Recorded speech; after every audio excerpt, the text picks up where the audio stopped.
नमस्कार दोस्तों, आपका स्वागत है हमारे channel audio book summary by Devan ji में। यहाँ हम आपको दुनिया की सबसे चर्चित और ज्ञानवर्धक किताबों का सारांश आसान भाषा में प्रस्तुत करते हैं। आज की किताब एक ऐसी पुस्तक है जो हमारी भावनाओं और उनसे जुड़ी समझ पर आधारित है। इमोशनल इंटेलिजेंस, जिसे लिखा है डैनियल गोलमैन ने। ये किताब हमें सिखाती है कि भावनात्मक बुद्धिमत्ता केवल बुद्धि IQ से भी अधिक महत्वपूर्ण है। डैनियल गोलमैन एक प्रसिद्ध लेखक, मनोवैज्ञानिक और पत्रकार हैं। वे इमोशनल इंटेलिजेंस किताब के जरिए दुनिया भर में मशहूर हुए। उनका मानना है कि हमारी भावनात्मक क्षमता न केवल हमारे व्यक्तिगत जीवन में बल्कि पेशेवर जीवन में भी सफलता का मार्ग प्रशस्त करती है। गोलमैन ने वैज्ञानिक शोध के माध्यम से साबित किया कि भावनाओं को समझने और उन्हें नियंत्रित करने की क्षमता किसी भी व्यक्ति की सफलता का आधार है।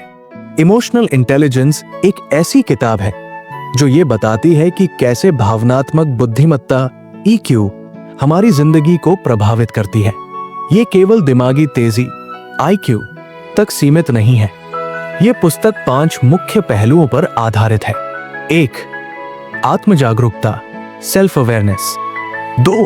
आत्मनियंत्रण, सेल्फ रेगुलेशन। 3. प्रेरणा, मोटिवेशन। 4. सहानुभूति, एम्पैथी। 5. सामाजिक कौशल, सोशल स्किल्स। किताब में डैनियल गोलमैन बताते हैं कि अपने और दूसरों की भावनाओं को समझकर हम अपने रिश्ते, करियर और जिंदगी को बेहतर बना सकते हैं। आत्म जागरूकता, सेल्फ अवेयरनेस।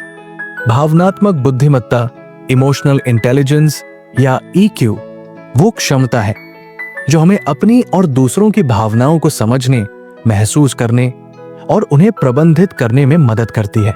ये केवल व्यक्तिगत जीवन में ही नहीं बल्कि पेशेवर जीवन में भी अत्यंत महत्वपूर्ण भूमिका निभाती है। आज के दौर में केवल अकादमिक सफलता या तकनीकी दक्षता पर्याप्त नहीं है। हमें अपनी भावनाओं पर काबू पाकर और दूसरों के साथ संवेदनशीलता से जुड़कर मजबूत रिश्ते और कामयाबी हासिल करनी होती है। भावनात्मक बुद्धिमत्ता आपको ये सिखाती है कि कैसे दबाव और तनाव में भी शांति बनाए रखें, अपने और दूसरों के दृष्टिकोण को समझें और संघर्षों को सुलझाएं। माना कि एक ऑफिस मीटिंग में 2 सहकर्मी आपस में बहस करने लगते हैं। अगर इनमें से एक व्यक्ति EQ का उपयोग करता है तो वो शांत रहते हुए दूसरे की बात सुनने और विवाद को हल करने का प्रयास करेगा। ये उसकी प्रोफेशनल छवि को सुधारता है और टीम के माहौल को सकारात्मक बनाता है। रीमा एक नई मैनेजर थी, लेकिन हर छोटी असफलता पर वो निराश हो जाती थी। उसके सहकर्मी उससे दूरी बनाने लगे क्योंकि वो हर समय चिड़चिड़ी और तनावग्रस्त रहती थी। फिर रीमा ने एक वर्कशॉप में भाग लिया जिसमें EQ पर जोर दिया गया था। उसने सीखा कि अपनी भावनाओं को पहचानना और नियंत्रित करना कितना महत्वपूर्ण है। जब भी उसे गुस्सा आता, वो गहरी सांस लेती और शांत होकर समाधान सोचती। धीरे धीरे उसकी टीम के लोग उससे खुलकर बात करने लगे और वो एक भरोसेमंद लीडर बन गई। भावनात्मक बुद्धिमत्ता को अक्सर पारंपरिक बुद्धिमत्ता IQ के मुकाबले कम आंका जाता है, लेकिन शोध ये बताता है कि EQ जीवन में सफलता का 80% कारण बनता है। जहां IQ केवल समस्याओं को हल करने और ज्ञान को समझने में मदद करता है, वही EQ रिश्ते बनाने, नेतृत्व करने और जटिल परिस्थितियों को संभालने की कुशलता देता है। अगर भावनात्मक बुद्धिमत्ता की कमी हो तो आप अपने गुस्से और तनाव पर काबू नहीं पा सकेंगे, रिश्तों में तनाव और टूट-फूट का सामना करेंगे, संघर्षों को सुलझाने में अक्षम रहेंगे, अपने करियर में आगे नहीं बढ़ पाएंगे। उदाहरण, एक कॉलेज प्रोफेसर जिनकी अकादमिक क्षमता बहुत अधिक थी, अपने छात्रों के साथ संवाद स्थापित नहीं कर पाते थे। उनकी क्लासेस में उपस्थिति कम होती गई क्योंकि उनकी भावनात्मक बुद्धिमत्ता की कमी ने छात्रों को उनसे दूर कर दिया। आत्म जागरूकता बढ़ाएं, अपने विचारों और भावनाओं को पहचानें, आत्मनियंत्रण सीखें, अपने गुस्से और तनाव को काबू में रखना सीखें, सहानुभूति विकसित करें, दूसरों के दृष्टिकोण को समझने की कोशिश करें, सकारात्मक सोच अपनाएं, असफलता से सीखें और इसे सफलता की ओर बढ़ने का मौका समझें। रामू नाम का एक दुकानदार हर समय अपने ग्राहकों पर चिल्लाता था। इससे ग्राहक धीरे धीरे उसकी दुकान पर आना बंद कर दिए।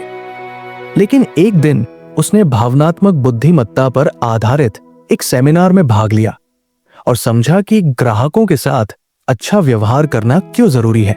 उसने अपनी आदत बदली और धीरे धीरे उसके ग्राहक लौटने लगे। भावनात्मक बुद्धिमत्ता हमें आत्म जागरूकता, आत्मनियंत्रण, सहानुभूति और रिश्तों को बेहतर बनाने का कौशल सिखाती है। ये सिर्फ हमारे व्यक्तित्व को मजबूत बनाती है, बल्कि हमें एक बेहतर इंसान भी बनाती है। अगर आप अपने जीवन में सकारात्मक बदलाव लाना चाहते हैं, तो EQ को अपनाना आपकी पहली प्राथमिकता होनी चाहिए। आत्म जागरूकता, सेल्फ अवेयरनेस।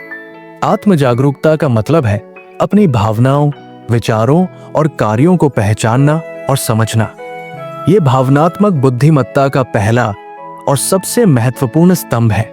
आत्म जागरूकता हमें यह सिखाती है कि हम अपनी कमजोरियों, ताकतों और आदतों को समझकर उन्हें बेहतर बनाने की दिशा में काम कर सकते हैं। जब आप आत्म जागरूक होते हैं, तो आप खुद को एक दर्पण में देखते हैं और अपने व्यक्तित्व को सुधारने की कोशिश करते हैं। आत्म जागरूकता आपको जीवन के हर क्षेत्र में बेहतर बनाती है। ये आपके रिश्तों, करियर और व्यक्तिगत विकास में सहायक होती है। उदाहरण के लिए, यदि आप जानते हैं कि तनाव में आपका स्वभाव आक्रामक हो जाता है, तो आप इसे संभालने के लिए कदम उठा सकते हैं। सौम्या, एक सॉफ्टवेयर इंजीनियर, अपनी टीम के साथ लगातार संघर्ष कर रही थी। उसे लगा कि समस्या दूसरों में है, लेकिन जब उसने आत्म जागरूकता पर काम करना शुरू किया, तो उसने महसूस किया कि उसकी खुद की आलोचनात्मक आदत दूसरों को परेशान कर रही थी। इस समझ के बाद उसने अपनी भाषा और व्यवहार में बदलाव किया, जिससे उसकी टीम के साथ रिश्ते सुधर गए। अपनी भावनाओं पर ध्यान दें। जब भी आप गुस्सा, उदासी या खुशी महसूस करें, उसके पीछे के कारणों को समझने की कोशिश करें। जर्नल लिखें। अपनी भावनाओं और घटनाओं को लिखने से आप अपनी सोच को बेहतर तरीके से समझ पाएंगे। फीडबैक लें। अपने दोस्तों, सहकर्मियों और परिवार से अपनी आदतों और व्यवहार के बारे में ईमानदार फीडबैक मांगे। मेडिटेशन करें। ध्यान से आप अपनी भावनाओं और विचारों पर अधिक नियंत्रण पा सकते हैं। आत्म जागरूकता केवल आपकी भावनाओं को पहचानने तक सीमित नहीं है, ये आपकी प्रतिक्रिया को भी नियंत्रित करने में मदद करती है। माना कि किसी सहकर्मी ने आपकी आलोचना की।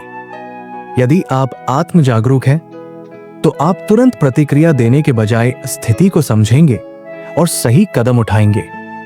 ये आपके रिश्ते को और मजबूत बनाएगा। अर्जुन एक युवा उद्यमी था, जो अपने स्टार्टअप के लिए निवेशकों को प्रभावित करने में असफल हो रहा था।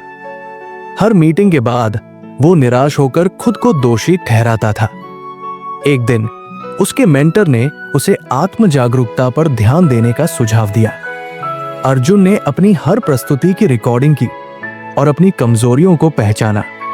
उसने देखा कि वो अपनी बात को स्पष्ट रूप से व्यक्त नहीं कर पा रहा था।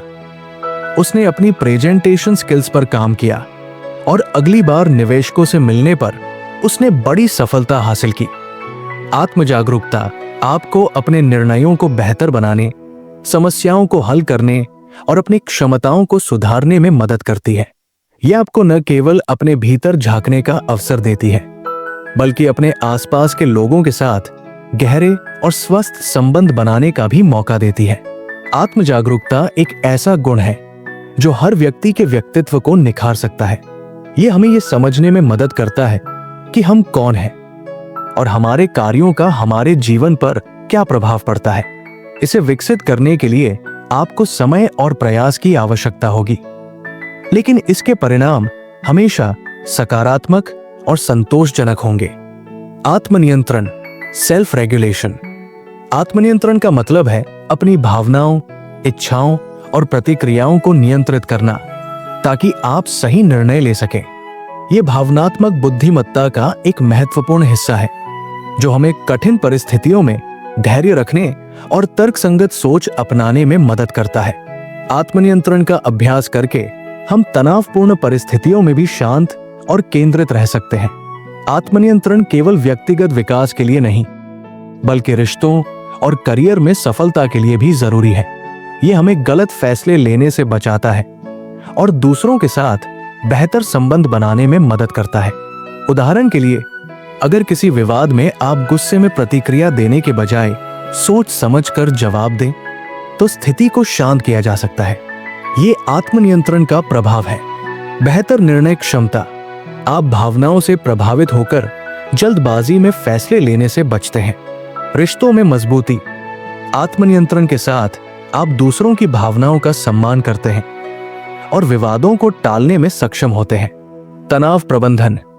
यह आपको नकारात्मक स्थितियों में भी सकारात्मक बने रहने की ताकत देता है। विक्रम एक कंपनी में मैनेजर था, लेकिन उसकी गुस्सैल प्रवृत्ति से सभी कर्मचारी परेशान थे। हर छोटी गलती पर वो अपने कर्मचारियों को डांट देता था। इससे कर्मचारियों का आत्मविश्वास गिरने लगा और टीम का प्रदर्शन खराब हो गया। एक दिन कंपनी के सीईओ ने विक्रम से आत्मनियंत्रण पर काम करने की सलाह दी। विक्रम ने ध्यान और गहरी सांस लेने की तकनीकें अपनाई। धीरे धीरे उसने गुस्सा नियंत्रित करना सीखा और अपनी प्रतिक्रियाओं को सोच समझकर व्यक्त करना शुरू किया। नतीजा ये हुआ कि टीम का मनोबल बढ़ा और प्रदर्शन में सुधार हुआ। भावनाओं को पहचाने। गुस्सा, उदासी या निराशा महसूस होने पर ठहर कर सोचे कि ये क्यों हो रहा है। प्रतिक्रिया से पहले रुके। किसी भी स्थिति में प्रतिक्रिया देने से पहले कुछ सेकंड सोचे। मेडिटेशन और ध्यान से मानसिक शांति और नियंत्रण में सुधार होता है। लक्ष्य निर्धारित करें। अपने आप से वादा करें कि आप छोटी छोटी बातों पर प्रतिक्रिया नहीं देंगे। जर्नल लिखें। अपनी भावनाओं और प्रतिक्रियाओं का विश्लेषण करें। महात्मा गांधी आत्मनियंत्रण के बेहतरीन उदाहरण थे। एक बार एक व्यक्ति ने सार्वजनिक रूप से गांधी जी की आलोचना की। इसके बावजूद गांधी जी ने मुस्कुराकर उसे धन्यवाद दिया और उसे शांति से जवाब दिया। बाद में वही व्यक्ति गांधी जी का अनुयायी बन गया। इस घटना से हमें सीख मिलती है कि आत्मनियंत्रण सिर्फ हमारी छवि सुधारने का साधन नहीं है, बल्कि ये दूसरों के दिल जीतने की कला भी है। स्वास्थ्य के लिए आत्मनियंत्रण से तनाव कम होता है, जिससे मानसिक और शारीरिक स्वास्थ्य बेहतर होता है। व्यवसाय में यह हमें बेहतर नेतृत्वकर्ता बनाता है, क्योंकि एक शांत और समझदार व्यक्ति ही दूसरों का भरोसा जीत सकता है। रिश्तों में आत्मनियंत्रण से हम अपने प्रियजनों के साथ ज्यादा खुशहाल और संतुलित रिश्ते बना सकते हैं। आत्मनियंत्रण एक महत्वपूर्ण गुण है जो जीवन के हर पहलू को प्रभावित करता है। ये न केवल हमारी सोच को नियंत्रित करता है, बल्कि हमें सकारात्मक और प्रोडक्टिव बनाए रखने में भी मदद करता है। आत्मनियंत्रण का अभ्यास करने से हम बेहतर इंसान बन सकते हैं और अपनी जिंदगी को अधिक संतुलित और खुशहाल बना सकते हैं। प्रेरणा, मोटिवेशन। प्रेरणा हमारे जीवन को दिशा देने और लक्ष्य हासिल करने की सबसे महत्वपूर्ण ताकत है। ये वो आंतरिक ऊर्जा है जो हमें हमारे सपनों और महत्वाकांक्षाओं की ओर बढ़ने के लिए प्रेरित करती है। प्रेरणा के बिना कोई भी लक्ष्य पूरा करना मुश्किल हो सकता है। ये न केवल व्यक्तिगत बल्कि पेशेवर सफलता के लिए भी अत्यंत आवश्यक है। प्रेरणा हमारे जीवन को सकारात्मकता और उत्साह से भर देती है। ये हमें विपरीत परिस्थितियों में भी आगे बढ़ने का साहस देती है। उदाहरण के लिए, जब आप एक कठिन परीक्षा की तैयारी कर रहे हो और बार बार असफल हो रहे हो, तो प्रेरणा ही वो ताकत है जो आपको दोबारा प्रयास करने के लिए प्रेरित करती है। प्रेरणा दो प्रकार की होती है। आंतरिक प्रेरणा, इंट्रिंसिक मोटिवेशन, ये हमारे भीतर से आती है, जैसे कुछ नया सीखने की इच्छा या अपने व्यक्तिगत विकास के लिए मेहनत करना। बाहरी प्रेरणा, एक्सट्रिंसिक मोटिवेशन, ये बाहरी कारकों से मिलती है, जैसे पुरस्कार, प्रशंसा या पदोन्नति। दोनों ही प्रेरणा के प्रकार हमारे लक्ष्यों को प्राप्त करने में महत्वपूर्ण भूमिका निभाते हैं। एक किसान हर दिन सुबह जल्दी उठकर अपने खेत में मेहनत करता था। उसके पास ज्यादा संसाधन नहीं थे, लेकिन उसका सपना था कि वो अपनी फसल से अपने बच्चों को पढ़ाई का अच्छा अवसर दे सके। एक साल बारिश नहीं हुई और उसकी फसल बर्बाद हो गई। सभी ने कहा कि वो अपना खेत छोड़ दे, लेकिन किसान ने हार नहीं मानी। उसने अगले साल और मेहनत से काम किया और एक बड़ी फसल उगाई।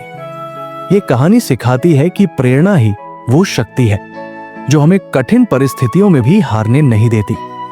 सकारात्मक सोच हमेशा खुद को याद दिलाएं कि आप क्या कर सकते हैं। लक्ष्य निर्धारित करें, अपने छोटे और बड़े लक्ष्य तय करें और उन्हें हासिल करने की योजना बनाएं।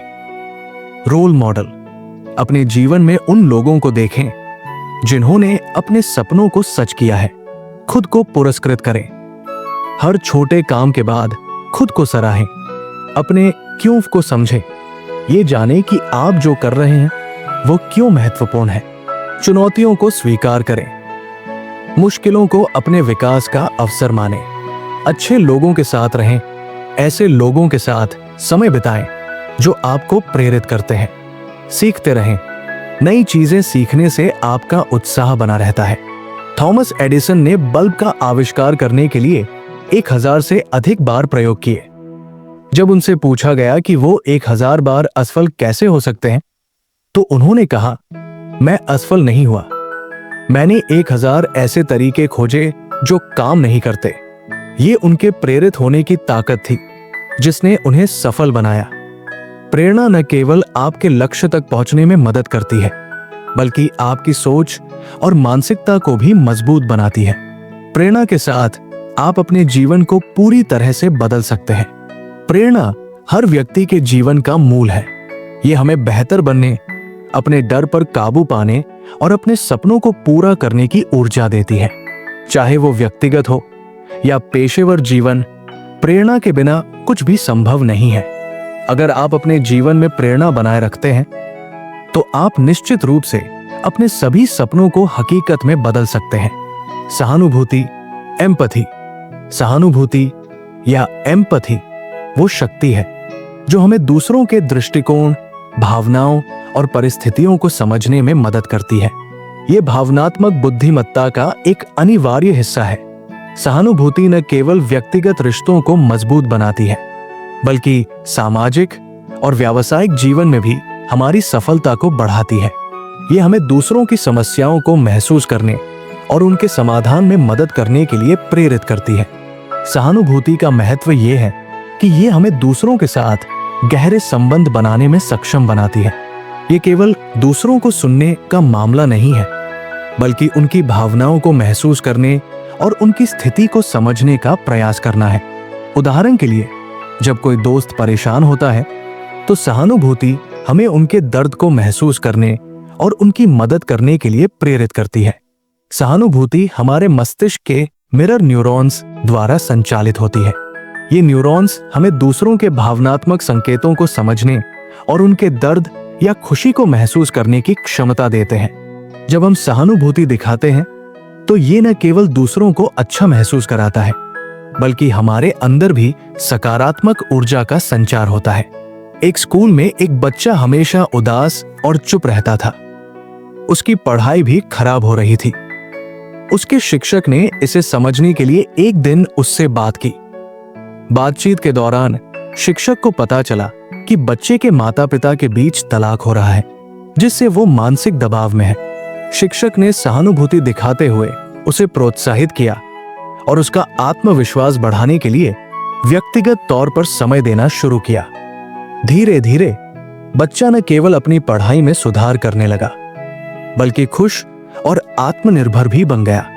ये कहानी दिखाती है कि सहानुभूति दूसरों के जीवन में कितनी बड़ी भूमिका निभा सकती है। भावनात्मक सहानुभूति, इमोशनल एम्पैथी, दूसरों की भावनाओं को गहराई से महसूस करना। संज्ञानात्मक सहानुभूति, कॉग्निटिव एम्पैथी, किसी की मानसिक स्थिति और दृष्टिकोण को समझना। सहानुभूतिपूर्ण कार्य, कंपैशनेट एम्पैथी, दूसरों की मदद के लिए सक्रिय रूप से कदम उठाना। सुनने की कला सीखें। जब कोई अपनी भावनाएं व्यक्त कर रहा हो तो ध्यानपूर्वक सुने, दूसरों के नजरिए को समझें, खुद को उनकी जगह पर रखकर सोचें, प्रश्न पूछें, उनकी समस्याओं के बारे में जानने के लिए सवाल करें, भावनाओं को महसूस करें, दूसरों के शब्दों और हाव भाव से उनकी भावनाओं को समझें। सहानुभूति केवल व्यक्तिगत जीवन तक सीमित नहीं है, यह व्यावसायिक जीवन में भी महत्वपूर्ण है। उदाहरण के लिए, एक प्रबंधक जो अपने कर्मचारियों की समस्याओं को समझता है और उनकी स्थिति के अनुसार निर्णय लेता है, वो एक बेहतर नेता बन सकता है। रिश्तों में मजबूती। सहानुभूति रिश्तों को गहराई देती है और विश्वास को बढ़ाती है। समस्याओं का समाधान। जब हम दूसरों की भावनाओं को समझते हैं तो उनकी समस्याओं का हल निकालना आसान हो जाता है। टीम वर्क को बढ़ावा। सहानुभूति कार्यस्थल पर सहयोग और समर्पण को प्रोत्साहित करती है। सहानुभूति समाज में करुणा और सहिष्णुता को बढ़ावा देती है। यह हमें दूसरों के दर्द को महसूस करने और एक सकारात्मक बदलाव लाने के लिए प्रेरित करती है।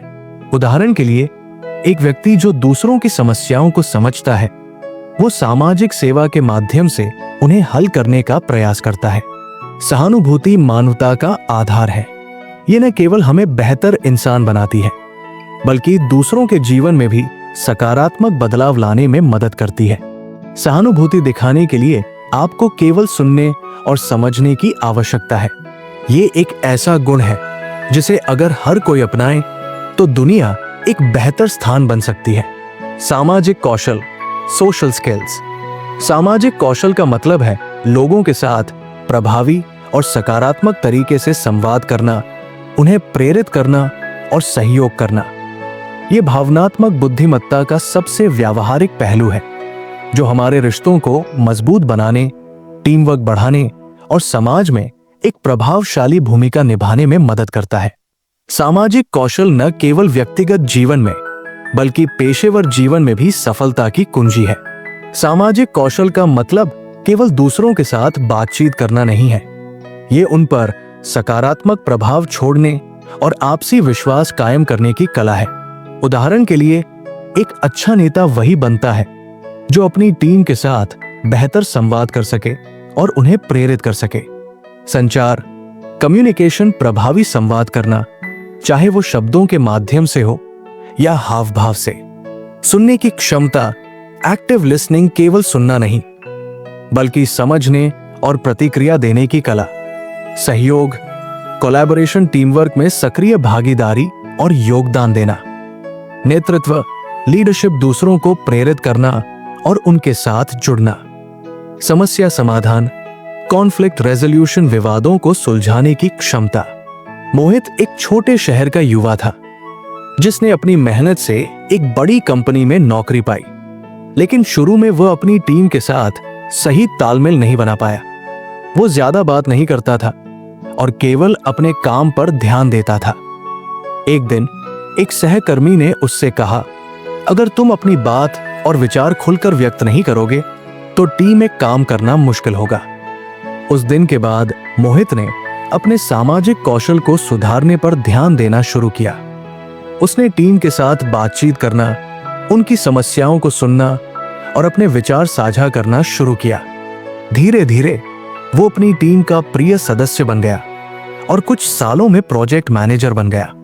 ये कहानी दिखाती है कि सामाजिक कौशल न केवल हमारे काम को आसान बनाते हैं बल्कि हमें नेतृत्व और पहचान दिलाने में भी मदद करते हैं। खुले विचारों से बातचीत करें, दूसरों की राय का सम्मान करें और अपने विचार स्पष्ट रूप से व्यक्त करें। सुनने की आदत डालें। जब कोई आपसे बात कर रहा हो तो ध्यान से सुने और सही समय पर प्रतिक्रिया दें। सहानुभूति दिखाएं, दूसरों की भावनाओं को समझने और उनकी मदद करने की कोशिश करें। टीम वर्क में योगदान दें, केवल अपने काम पर ध्यान न देकर पूरी टीम के हित में काम करें। तनाव प्रबंधन, विवादों के समय शांत रहें और समस्या का समाधान ढूंढें।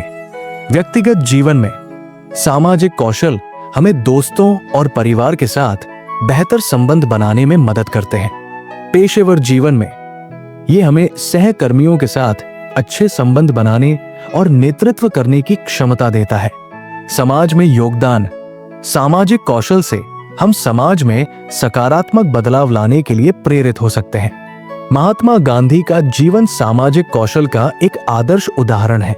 उन्होंने लोगों से संवाद किया, उनकी समस्याओं को समझा और उन्हें प्रेरित किया। उनका नेतृत्व और सहानुभूति ने लाखों लोगों को स्वतंत्रता संग्राम में भाग लेने के लिए प्रेरित किया। सामाजिक कौशल हमारे जीवन को हर पहलू में समृद्ध बनाते हैं। ये केवल दूसरों के साथ अच्छे संबंध बनाने तक सीमित नहीं है, बल्कि ये हमारे व्यक्तित्व को भी निखारता है। अगर आप जीवन में सफल होना चाहते हैं तो अपने सामाजिक कौशल पर काम करें। यह आपको एक बेहतर इंसान और प्रभावशाली व्यक्तित्व बनाने में मदद करेगा। इमोशनल इंटेलिजेंस एक गाइड है जो हमें सिखाती है कि भावनाओं को समझकर और नियंत्रित करके हम व्यक्तिगत और पेशेवर जीवन में अद्भुत सफलता प्राप्त कर सकते हैं।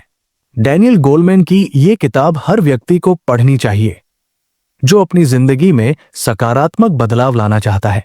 अगर आपको ये सारांश पसंद आया हो तो इसे लाइक करें, शेयर करें और हमारे channel audio book summary by Devan ji को सब्सक्राइब करना न भूलें। कमेंट में बताएं कि अगली किताब का सारांश आप किस पर सुनना चाहेंगे। धन्यवाद।